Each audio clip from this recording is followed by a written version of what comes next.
Diferente de todos os outros órgãos, o intestino tem a capacidade de funcionar sozinho, sem que o nosso cérebro tenha que comandar uma ação. Isso ocorre graças ao sistema nervoso entérico, que possui seus próprios circuitos neurais e controlam todo o sistema digestivo. Sim, os circuitos neurais, ou seja, os neurônios presentes no intestino. Como é?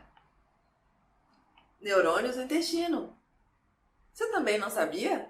Olá, sou a Monique, sou bariátrica e luto contra a obesidade todos os dias. No vídeo de hoje eu venho contar uma curiosidade para vocês sobre o nosso sistema digestivo. O nosso intestino, que alguns até chamam de segundo cérebro. Sim, nosso intestino possui cerca de 500 bilhão de neurônios e 30 neurotransmissores. Além de que é um órgão espetacular. O intestino possui um tamanho descomunal de 250 metros quadrados. Se a gente esticar o nosso intestino todo, dá praticamente uma quadra de tênis enrolada na nossa barriguinha. Pensa só! Ele também é responsável por 50% da produção de dopamina e 90% da produção de serotonina. Ou seja, será que ele tem influência sobre o nosso humor? Essas duas substâncias, elas funcionam como comunicadores. O nosso cérebro e o nosso segundo cérebro, o intestino, se comunicam por meio do nervo vago. E as informações tanto vão quanto voltam de um para o outro na comunicação do corpo. Não é à toa que a gente, às vezes, quando está em um estado de estresse, a gente sente um friozinho na barriga, uma vontade de ir no banheiro. Ou seja, esse estado, ele tanto mexe com a nossa cabeça quanto mexe com o nosso intestino.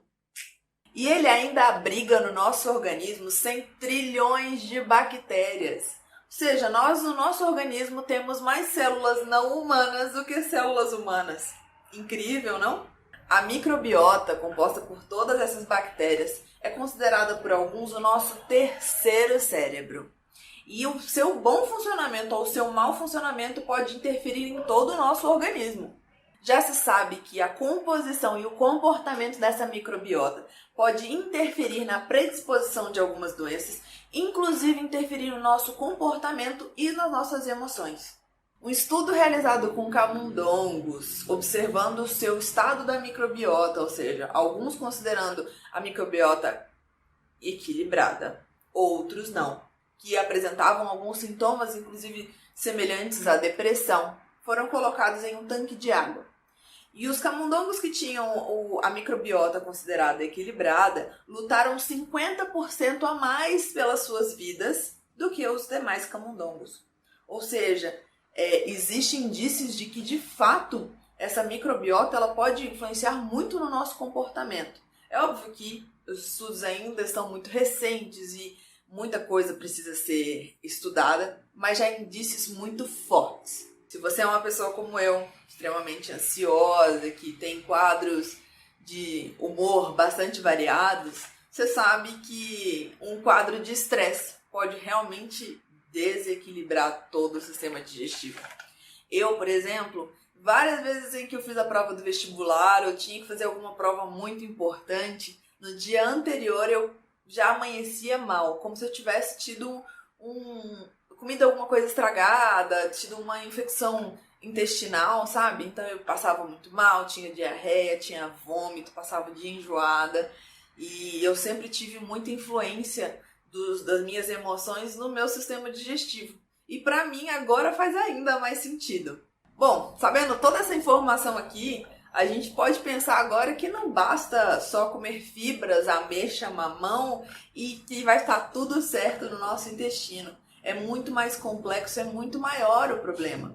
Porque as bactérias, elas precisam ser... Existem bactérias boas e bactérias ruins. Então a gente precisa alimentar as boas bactérias e eliminar as bactérias ruins. E não é um processo tão simples, não se sabe exatamente quanto de uma ou quanto de outra espécie é benéfico realmente para o nosso organismo. Esses estudos ainda estão sendo realizados. Mas já se sabe que a gente tem que contribuir com uma boa alimentação.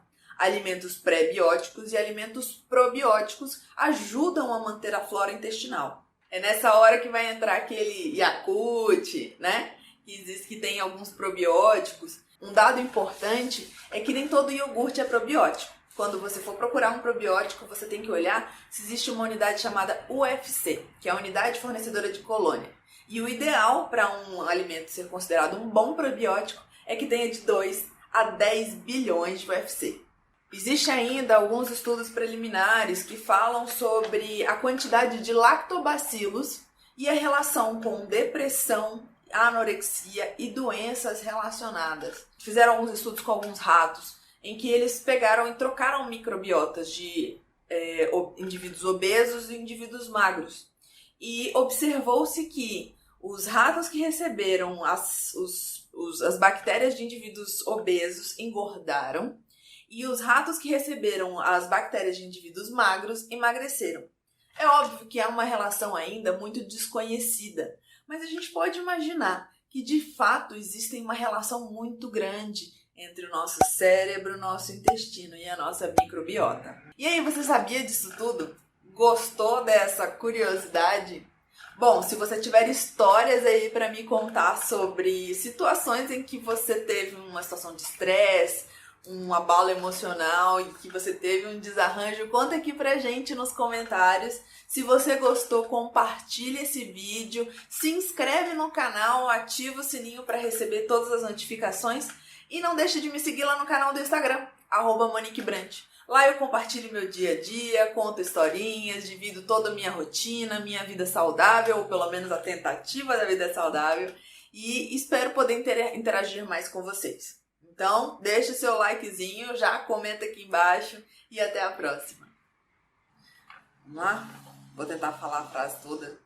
Isso é graças ao sistema nervoso entérico. Isso ocorre graças ao nosso sistema nervoso entérico. Isso ocorre porque nós possuímos o sistema nervoso entérico. Isso ocorre graças ao nosso sistema nervoso entérico. Isso ocorre graças ao sistema nervoso entérico. Isso ocorre graças ao sistema nervoso entérico. Isso ocorre graças ao sistema nervoso entérico. Isso ocorre graças ao sistema nervoso entérico. Ai, que saco!